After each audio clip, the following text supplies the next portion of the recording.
Welcome back to Empowered. I'm Elizabeth Naumovski. Today we're discussing your energy isn't about discipline, it's all about biology. So, Amy, just before we went to commercial break, I'd mentioned hormonal shifts. So, how do hormonal shifts like dropping estrogen impact focus, emotional regulation, and mental clarity in ADHD?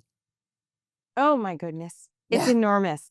And I think and this is and to be honest with you, uh, it's it's hard for me standing here in front of you as a nutritionist. I'm a coach as well to say this in terms of because I think there's a lot of pushback because I think when I recommend, and this is something I do on a regular basis to my own clients, that they go to their GP or they go to a specialist around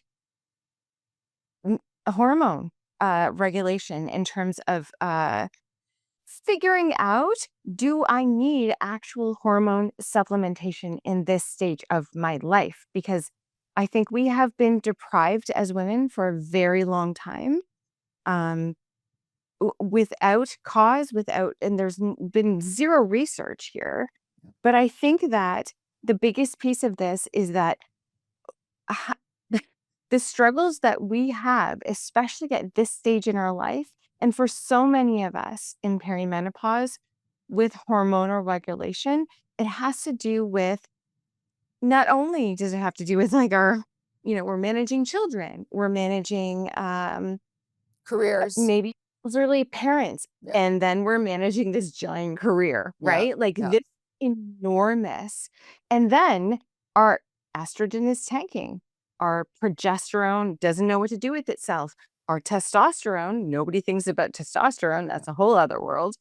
All of those things become irregulated in a way that becomes and 100% affects how we use our brains, how our body functions, how every system in our body functions, right down to how we manage our blood sugar, right down to our digestion, Yeah. right and right up to how our brain works. So, it is so enormous. um, it's such an enormous topic, but I think the biggest and most important piece here about this is that I think and for me for sure, this is when a lot of women notice like, "Hey, something is not right here." So, Amy, And speaking of noticing, what does ADHD actually look like in women and why does it get missed or misunderstood for so long? Mm, because a lot of it is internalized. So, especially, and I know this from my own perspective, I was a very high achieving. I was a people pleaser, like nobody's business when I was younger. All of that doesn't look like ADHD, but it does. It does for, especially for young girls. Um, because our hyperactivity can be internalized, especially when we're younger. And this is when we see it more when we're younger.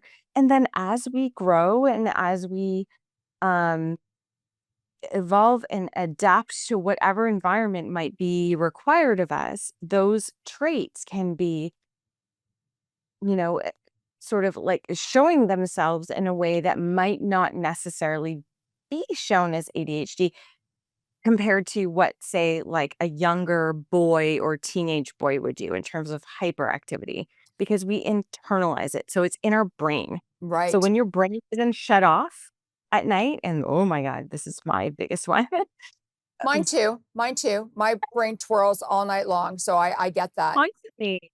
And then or you get stuck on something. Oh my gosh, I just had this the other night. I was thinking about somebody's blood work for like, I don't even know how many hours.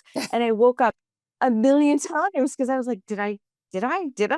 And it's that piece that we're missing. And even with the work that we're doing, and even with the health that we're so conscious of, and we're eating all the right things, whatever those things are, that doesn't mean that we're actually hitting on all of the pieces that we need to do because it's so specific to each of us and because of our hormone levels It's and such where a we are. it really is a very individual thing for all of us. So when we come back from the commercial break, I want to talk to you a little bit more about women in ADHD because I know so many women out there are suffering on a regular basis and have no idea what's going on with their lives. So please don't go away. We'll come back and discuss more women in ADHD.